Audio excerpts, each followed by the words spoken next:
आइए दोस्तों, आज बात करते हैं एस्ट्रोलॉजी के अंदर एक कॉम्बिनेशन होता है जिसको हम एस्ट्रोलॉजर्स कहते हैं या अपनी लैंग्वेज में कहते हैं भसड़ योग।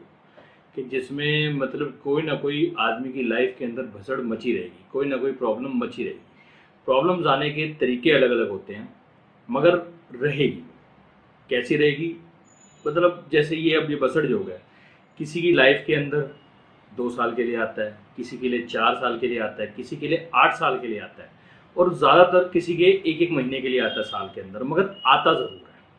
और कुछ लोग तो इसको लेके पैदा होते हैं। ये समझ लीजिए एक ऐसा कॉम्बिनेशन होता है जो बहुत कम हॉरोस्कोप्स में होता है, मगर कुछ लोग ऐसा लेके पैदा होते हैं।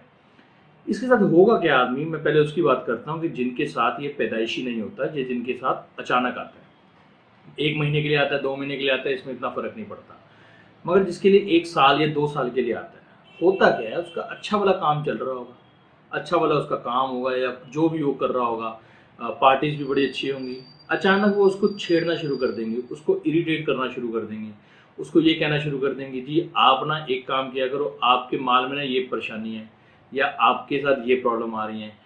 अगर किसी हाउसवाइफ के साथ आ रहा है तो उसके साथ क्या प्रॉब्लम आएंगी कि अननेसेसरी उसके ऊपर कोई एलिगेशन लग जाएंगी या घर वाले टोकना टाकना शुरू कर देंगे, कुछ कुछ प्रॉब्लम्स आनी शुरू हो जाएंगी। तो वो कुछ थोड़ा सा डिस्टर्ब रहेगी कि अच्छा वाला मेरा काम चल रहा है, मेरा खाना बड़ा अच्छा बन रहा था, उसके अंदर प्रॉब्लम आ गई है। तो ये कहीं ना कहीं से अननेसेसरी प्रॉब्लम नॉक करेगी।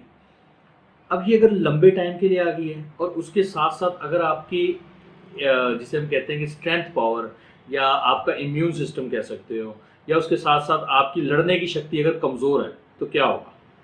आप गिव अप कर दोगे, आप फाइट नहीं कर पाओगे, आप फाइट नहीं कर पाओगे, आप कहीं ना कहीं परेशान रहोगे कि यार इसको ये निपट कैसे जाए। तो या तो आप वो चीज़ छोड़ दोगे और उस भसड़ के साथ आप सारा अपना नुकसान कर बैठोगे। जिनके साथ लाइफ टाइम चलती आ रही है, उन जो पैदाइशी जिनके साथ होती है, उनके साथ क्या होता है, अच्छा वाला कोई ना कोई काम होगा। जैसे कोई कोई ट्यूशन ही पढ़ा रहा है तो उसके बड़ी अच्छे रिलेशंस होंगे उनके साथ पढ़ाते पढ़ाते, अचानक कोई ना कोई प्रॉब्लम क्रिएट हो जाएगा, नुक्ताचीनी शुरू हो जाएगी। उसको समझ नहीं आएगा यार मैं फिर ये काम बदलना पड़ेगा, फिर मुझे काम बदलना पड़ रहा है। उसकी गलती नहीं होती कि उसने काम बदलना है, मगर उसका काम बदला जाता है। क्यों? क्योंकि वो भसड़ इस तरीके से आ जाते हैं कि उठ और यहाँ से चल, कि भैया अब तेरा टाइम यहाँ पे हो गया, अब तो दूसरा कर। ये भसड़ का एक सबसे अच्छा एग्जाम्पल अगर आपको देखने को अगर आपको मिलता है तो ये समझिए हमारे प्रधानमंत्री मोदी जी। फाइट इससे पहले चल रही थी, देश इससे पहले चल रहा था, सब चीज़ें हो रही थी, जो भी प्रॉब्लम्स आ रही थी, पाकिस्तान ने कोई हमला किया, कुछ भी किया, उसके जवाब दिए जा रहे थे, सब चीज़ें एक तरीके से मैनेज हो रही थी। मगर इस साल से, पिछले साल 2019 से उनके पास भी ये योग आ गया तकरीबन 4 साल के लिए। अब आप खुद ही समझ लीजिए कि सितंबर अक्टूबर से क्या हो रहा है। पहले एक कश्मीर का मुद्दा उन्होंने सॉल्व किया तो दूसरी प्रॉब्लम्स खड़ी हो गई उसके साथ। वो प्रॉब्लम सॉल्व हुई तो स्टूडेंट्स के इश्यूज क्रिएट हो गए। वो ख़त्म हुई तो ये शाहीन बाग और दूसरे प्रोटेस्ट शुरू हो गए। अब ये प्रोटेस्ट ख़त्म ही नहीं हुए थे कि ये कोरोना का आ गया, प्रॉब्लम आ गई। अब इसके साथ साथ फाइटर है वो, प्रॉब्लम नहीं है कि फाइट नहीं कर सकते या प्रॉब्लम्स के सॉल्यूशन गवर्नमेंट नहीं निकाल सकती, मगर इस टाइम पे वो भी प्रेशर में है। और प्रेशर इस हद तक क्रिएट हो गया है, इस हद तक क्रिएट हो गया कि सरकार को समझ नहीं आ रहा कि करना क्या है। सरकार, आपको क्या लगता है, फाइट नहीं कर, फाइट करनी तो है मगर फाइट की नहीं जा रही। कुछ भी वो बोल रहे हैं वो नेगेटिव जा रहे हैं, भसड़ बड़ी से बड़ी हो जा रही है। मतलब एक कॉम्बिनेशन ऐसे बने हुए हैं कि प्रॉब्लम्स क्रिएट होंगी।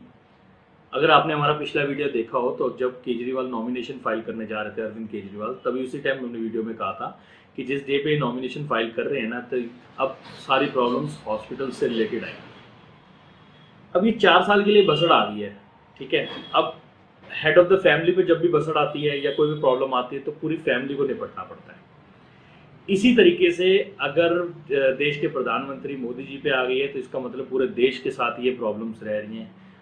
कुछ समझ नहीं आ रहा, अभी ये प्रॉब्लम नहीं सॉल्व हो रही, चाइना की शुरू हो गई है।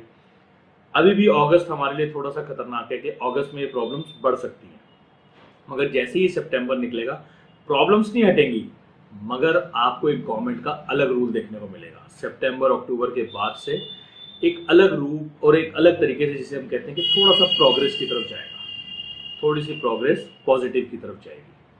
तो ये प्रॉब्लम्स जो होती हैं ये इस तरीके से आती है। अब प्रॉब्लम्स हम लोग, वही है कि हम लोग प्रॉब्लम्स नहीं खत्म कर सकते कि जो भसड़ आ रही है, ये प्रॉब्लम आ रही है, अगर 8 साल के लिए आ गई तो क्या करोगे? आप तो समझ नहीं आएगा आपको कि करना क्या है। अलग अलग लोग इसके नाम देते हैं, मगर मैं यही कहना चाहूँगा कि इस प्रॉब्लम्स को हम ख़त्म नहीं कर सकते, मगर हाँ, किस टाइम पे आपको बाहर निकलना है और किस टाइम पे आपको फाइट करनी है और किस टाइम पे अगर आपको पता हो तो आप इसको बड़े आराम से निपट सकते हो। तूफान चल रहा है तो ये नहीं कहेंगे भैया कि बाहर कश्ती आपने आज ही लेके निकलनी है तूफान में। पहले लोग बड़े समझदार होते थे, सारी चीज़ें चेक करते थे कि तूफान कब आने वाला है, ये चीज़ें कब आने वाली है। उस टाइम पे बड़े बुजुर्ग सलाह देते थे कि इस टाइम पे शिकार के लिए निकलना है या इस टाइम पे काम के लिए निकलना है।